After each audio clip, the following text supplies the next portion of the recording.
R Gujarat ન્યૂઝમાં આપનું સ્વાગત છે। અમદાવાદમાં સતત વરસાદ વરસી રહ્યો છે। દિલ્હી ચકલામાં આવેલ અલીબાઈ કુંભારના ડેલામાં વરસાદના કારણે મકાન ધરાશાયી તથા બીજા 3 મકાન પર પડતા અંદર રહેલા લોકોને સ્થાનિક પોલીસ અને ફાયર વિભાગ દ્વારા રેસ્ક્યુ કરવામાં આવ્યા। Dariyapur police station PI Shri R G Desai અને સર્વેલન્સ સ્કોડ પીએસઆઈ ચૌધરી સાહેબ એમની ટીમને ઘટના સ્થળે લઈ ભેગા થયેલા લોકોને દૂર કરી ફાયર વિભાગનું કામ આસાન બને તે રીતે ખૂબ જ પ્રશંસનીય કામ કરેલ છે અને આ ઘટનામાં કોઈ જાનહાનિ નથી થઈ, પરંતુ 4 લોકોને ઈજા પહોંચી છે।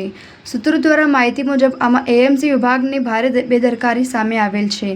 લોકમુખે ચર્ચા હતી કે આની જાણ 2 મહિના પહેલાં જ એએમસીમાં કરવામાં આવી હતી, પરંતુ તે લોકો દ્વારા કોઈ પ્રકારના પગલાં લેવામાં ન આવ્યા હતા। જો આ ઘટનામાં કોઈને જાનહાનિ થતી હોત તો આનો જવાબદાર કોણ? બ્યુરો રિપોર્ટ, રઈસ સૈયદ, અમદાવાદ।